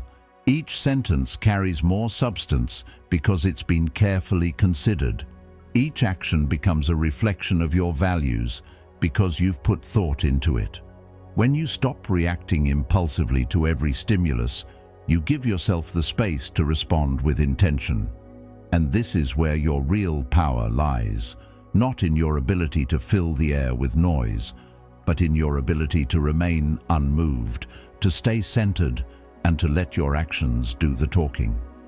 People will respect you more when they see that you don't need to explain yourself constantly. You don't need to convince them of your value. You don't need to justify your decisions. You simply need to live in alignment with your truth, and that truth will shine through. Your silence gives others the space to observe, to appreciate, and to understand you for who you truly are, not for who you try to be when you're caught in the rush of trying to prove something. So the next time you're tempted to explain yourself or fill the silence with unnecessary chatter, remember, silence is not the absence of communication. It's the space where true power is created. It's the stillness where your intentions become clear, where your actions speak louder than words, and where your presence becomes enough. In a world that's addicted to noise, your silence is the most profound thing you can offer. Speak less, do more, and let your presence say what your words no longer need to. Let silence build the gravity that pulls people toward you, not because you're asking for attention, but because your presence is undeniable. You are not here to be consumed until you're empty. You are not an endless resource that others can draw from until every ounce of your energy is depleted. The truth is, too many people live as though their value is in how much they give, how much they sacrifice, how much they pour out for others. And yet, when you live your life this way, something profound happens. You start to wither. You begin to lose yourself in the process, to feel like you're giving more than you have. At first, it might feel like a noble pursuit, helping others, being there for the people around you. But eventually, you realize that if you keep giving without replenishing, you're not helping anyone.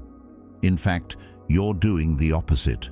You're allowing yourself to become empty, and an empty vessel can't pour anything into others. The problem with this mentality is that it's rooted in the belief that your worth is determined by how much you give. But your worth isn't found in what you can do for others. It's found in who you are. You are not a utility, a service that exists only to meet the needs of others. You are a foundation. A foundation is strong, stable, and built to endure. A foundation doesn't give away pieces of itself until it's hollow. It provides support. It anchors things. It remains steady even when the storm comes. And if you want to be someone others can truly rely on, you must first learn how to be your own foundation.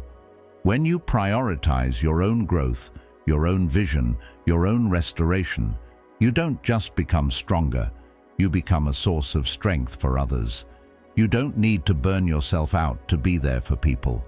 You don't need to lose yourself in the process. When you take care of yourself, when you stand firm in your own vision, you become someone who can truly be counted on. Not because you've sacrificed everything for others, but because you've made the conscious decision to remain whole. And from that wholeness, you give in ways that nourish, not in ways that drain. Carl Jung once said, "Your task is not to seek for love, but merely to seek and find all the barriers within yourself that you have built against it." This applies to your sense of self too. The barriers you build against your own growth, whether through self-neglect, people-pleasing, or sacrificing your well-being for others, are the very things that prevent you from being the strong foundation you were meant to be. The more you allow others to take from you without replenishing yourself, the more you build walls around your own growth. You start to shrink, to feel like you're disappearing. But when you focus on building yourself up, when you place your own well-being as a priority, you remove those walls. You let your inner strength flourish. And from that place, you can give freely, but sustainably. Being a foundation isn't about being rigid or unyielding.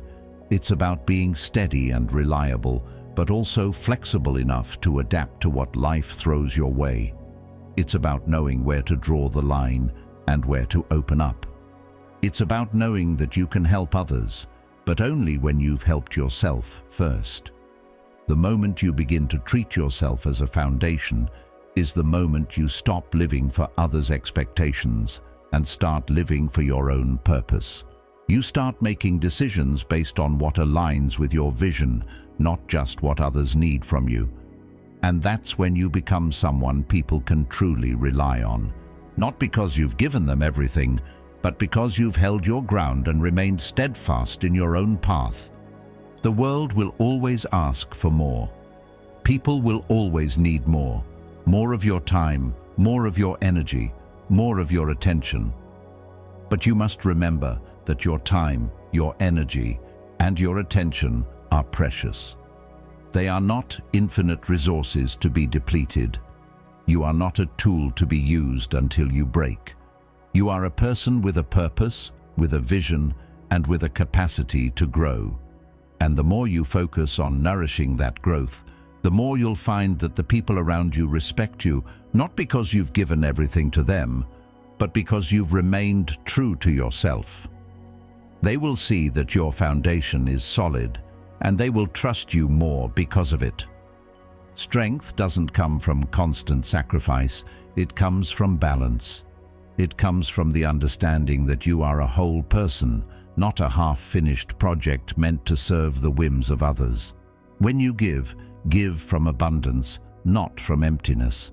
And when you set your boundaries, when you protect your energy, you teach others how to do the same. You teach them that self-respect is the foundation of everything else. When you stand firm in your own worth, when you make your needs a priority, you show others that their needs are equally valuable. You create a cycle of mutual respect where no one is drained and everyone has the space to grow. It's easy to get lost in the idea that if you're not constantly giving, you're being selfish. But the truth is, if you keep giving without replenishing yourself, you're not serving anyone, not truly. You're feeding into the cycle of depletion. You're teaching others that their needs come before your own, and in doing so, you teach them that they are more important than you. But when you take care of yourself, when you focus on your own restoration and growth, you become the kind of person who can offer real support. You become the kind of person who inspires others to do the same. So, stop living as if you're here to be consumed. Stop thinking that your value lies in what you can give to others.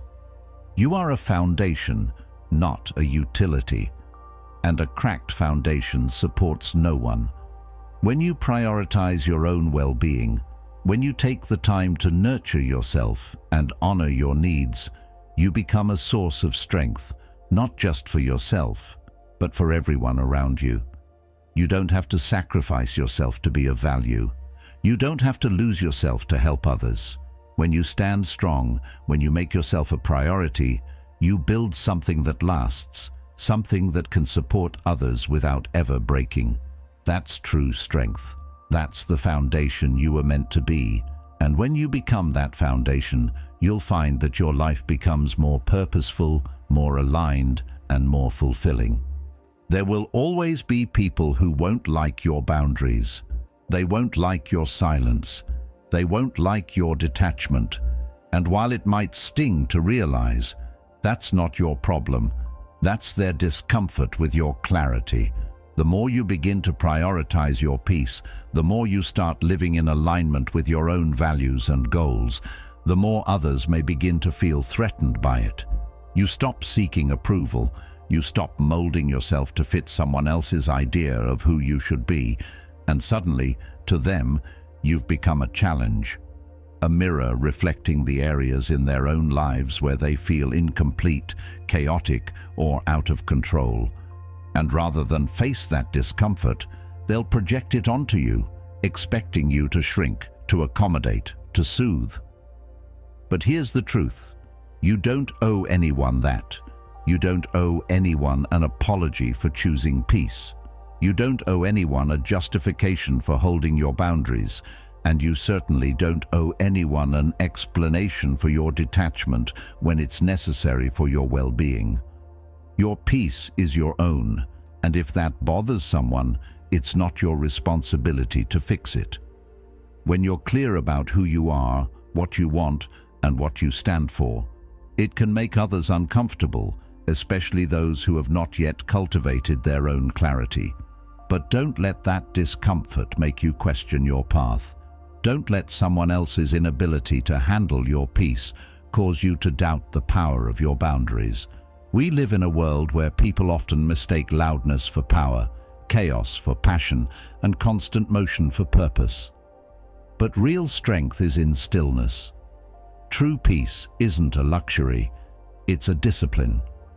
And when you start practicing it, when you start holding space for your own calm amidst a storm of demands, you'll realize just how unsettling that can be for those around you. But that's their journey, not yours. If your calm is upsetting them, it's because they haven't yet learned to find their own peace. It's not a reflection of your actions, it's a reflection of their struggle to confront their own inner turmoil. Your peace doesn't need to apologize. It doesn't need to shrink to accommodate someone else's discomfort. And yet, how many of us have dimmed our own light to avoid rocking the boat, to avoid upsetting someone else's emotional equilibrium? How many times have we quieted our truth, our needs, and our desires just to keep the peace on the outside, only to find ourselves at war internally? When you stop seeking approval from others, you begin to realize how much of your energy has been tied up in trying to appease people who may never be satisfied. You start to realize that your energy is sacred, and you don't have to give it away to those who are only looking to drain it. It's important to remember that when you stop people-pleasing, When you start prioritizing your own peace and your own self-respect, you will inevitably upset some people. That's not an indication that you're doing something wrong. That's a sign that you're doing something right. The people who are still attached to the need for validation, who are still dependent on external approval, will find your self-assurance threatening. They'll want you to slip back into your old patterns of compliance, of bending yourself to fit their desires.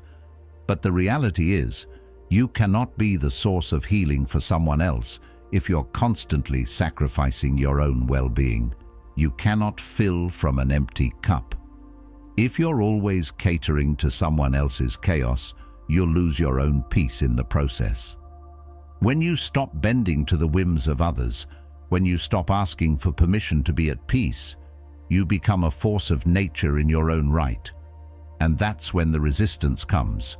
When you start to show up for yourself, the people who aren't used to seeing someone stand firm in their self-respect will be the first to push back. But here's the catch. Their discomfort is not your problem. Your calm isn't a crime, and your self-respect isn't an offense. Just because someone reacts negatively to your boundaries doesn't mean you need to shrink them or explain yourself. It's natural for people to push against something that challenges them to change, but that doesn't mean you have to yield. This doesn't mean you don't empathize with others. It doesn't mean you turn your back on those in need. But it does mean that you recognize your own energy is sacred. You don't have to give it away in ways that leave you drained. You don't have to apologize for creating space in your life where you can simply exist without the weight of others' expectations. True love, true service, true relationships come from a place of inner peace.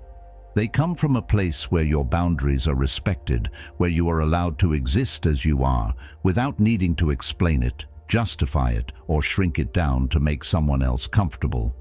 When you start embracing your own peace, you start to see the difference between giving out of genuine love and giving out of a need for validation. When you're not operating from a place of need, your relationships transform. They stop being transactional and become authentic. And the more you align with your own values, the more you begin to understand that your peace isn't a luxury, it's a necessity. It's the very thing that keeps you grounded, keeps you clear, and keeps you aligned with who you truly are. So, if your peace makes someone uncomfortable, let it. Let them be upset. You don't have to shrink yourself to make them feel better. The truth is, you're not doing anything wrong. You're simply choosing to stand firm in your self-respect, choosing to build the life you deserve. Your peace isn't a crime. It's the foundation of everything you are and everything you will become. And the more you practice it, the more you'll find that the world around you adjusts. Those who are aligned with your energy will stay, and those who aren't will naturally drift away. And that's exactly how it should be. Let your peace be the boundary that defines your life. Let it be the space where you can thrive, unapologetically. Saying no is one of the most powerful tools you have in your life, yet it's often the hardest thing to say. We've all been there. When someone asks for your time, your help, your energy, and you instinctively say yes to avoid conflict, to smooth things over, or to avoid disappointing someone. But each time you say yes when you really mean no, you abandon yourself just a little more. You start to shrink your own needs, your own desires, just to make someone else feel comfortable. And in the process, you lose touch with your own truth, your own boundaries, and ultimately, your sense of self. But what if saying no could be the key to reclaiming your power? What if every time you said no, clearly, calmly, unapologetically, you were teaching the world that your soul is not up for negotiation? You are not here to be endlessly available to everyone else, while your own well-being and purpose are pushed aside. You don't need to justify yourself, and you certainly don't need to apologize for choosing yourself. No isn't a rejection of others. It's an affirmation of yourself. It's a declaration that your time, your energy, and your peace are not commodities to be traded away. When you start saying no in this way, something shifts.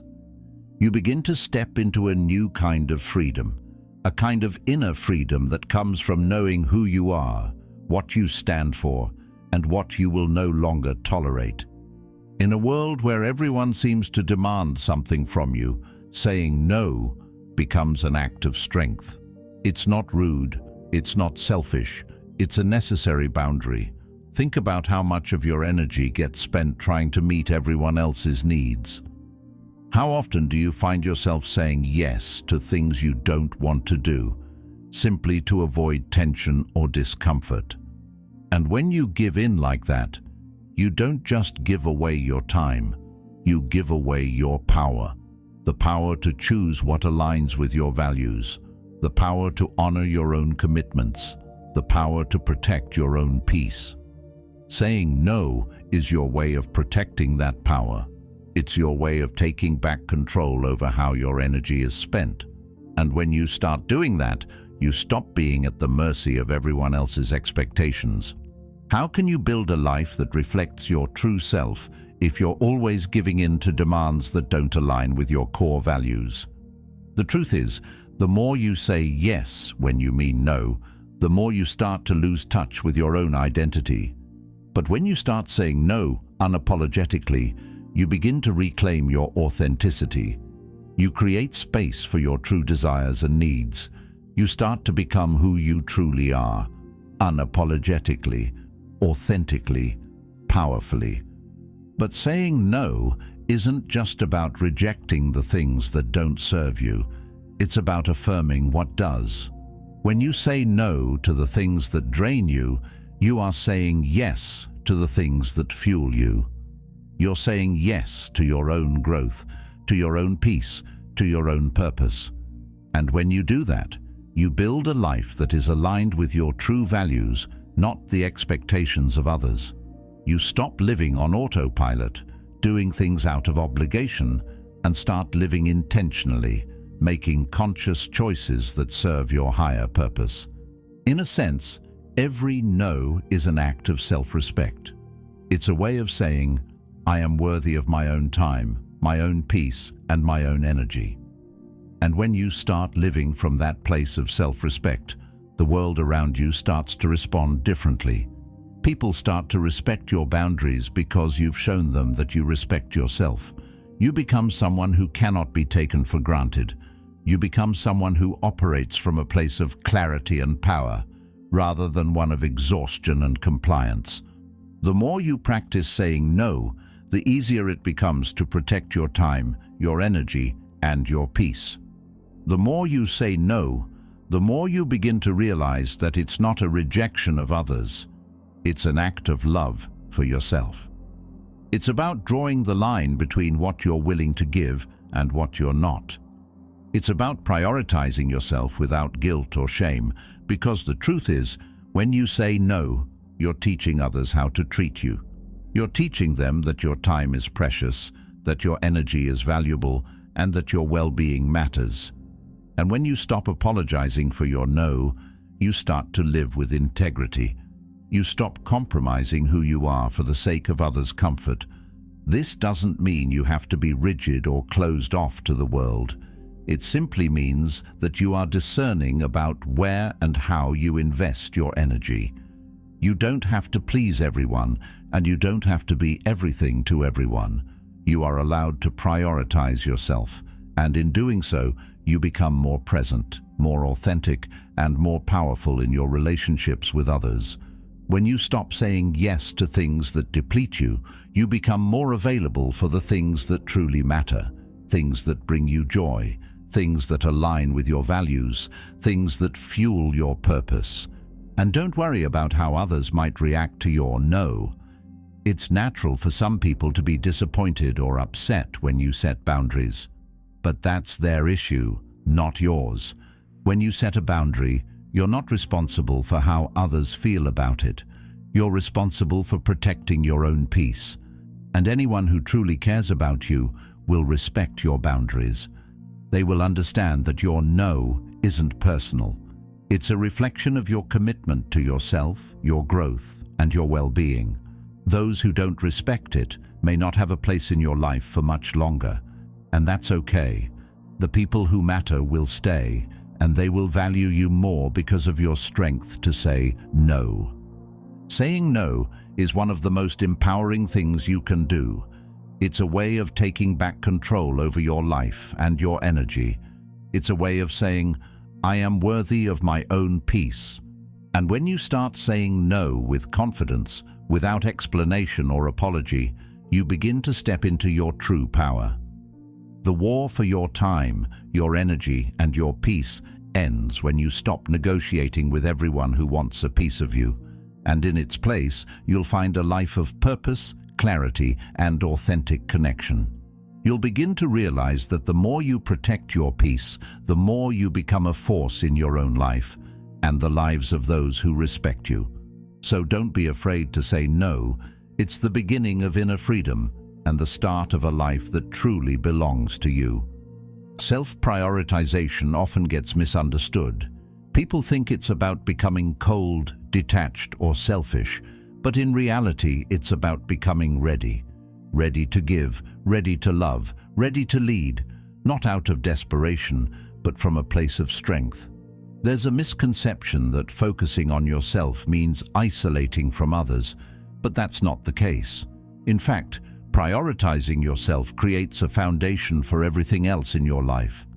When you take care of your own well-being, when you build your clarity and structure, you set yourself up to be the best version of yourself for others. It's not about pushing people away. It's about being able to show up for them when it truly matters. Many people get caught in the trap of giving everything to others, often at the expense of themselves. They think that if they're constantly available, constantly giving, they're doing something virtuous. But what happens when you give, and there's nothing left for you? You burn out. You feel depleted. And eventually, you can't give anything of value to others because you've forgotten how to replenish yourself. That's why self-prioritization isn't selfish. It's a form of preparation. It's about preparing yourself to be present, strong, and effective when the time comes. When you focus on building your inner strength, when you prioritize your health, your peace, and your vision, you make yourself a better partner, friend, colleague, and leader. When you prioritize yourself, you create the space for that growth. It's not about seeking validation from others or trying to please everyone. It's about standing in your own clarity and knowing that you're worthy of your own time and attention. Only then can you give in a way that is healthy, sustainable, and authentic. You can't pour from an empty cup. When you focus on yourself, you're filling that cup so that you have something valuable to offer to the world around you. This isn't about creating distance or cutting people off. It's about understanding that your own well-being is the foundation for everything else in your life. When you stand firm in your own needs, when you protect your energy and your time, you create a space of stability. That's what everything else in your life will depend on. If you're constantly unstable, constantly in turmoil, constantly giving away everything you have, nothing around you will be able to stand firm. Your relationships will suffer, your work will suffer, your dreams will suffer. But when you prioritize yourself, when you put your clarity and structure first, you set the foundation for everything else to thrive. Self-prioritization isn't about building walls or becoming inaccessible. It's about building the strength to show up, to give when it's right, and to love from a place of abundance rather than scarcity. You can't lead, you can't love, you can't create from a place of depletion. But when you take the time to prioritize your own growth, you're not just preparing yourself, you're preparing to give more effectively, more meaningfully, and more powerfully to those around you. When you put yourself first, you create space for others to thrive as well. It's not about making others less important. It's about making yourself strong enough to be there for them when it truly counts. The reality is, When you don't prioritize yourself, you're not truly able to lead or love in the way you think you are. You end up following blindly, hoping that if you just do enough for others, they'll see your worth. But that's not leadership. That's desperation. True leadership comes from a place of confidence and self-respect. It comes from knowing that you have something valuable to offer, not because you've sacrificed yourself, but because you've built yourself up. The same goes for love. When you love from a place of desperation, when you give everything of yourself to another person, you lose yourself in the process. But when you love from strength, when you're grounded in who you are, when your own needs are met, you give love in a way that's real, that's lasting, and that doesn't drain you. We're often taught that to be a good partner, a good friend, or a good leader, we must constantly give. But the truth is, giving without first taking care of yourself doesn't make you noble. It makes you fragile. You're building a house on a cracked foundation, and eventually that foundation will crumble. But when you prioritize yourself, when you protect your peace, your energy, your growth, you create something that lasts. You build strength. You build resilience.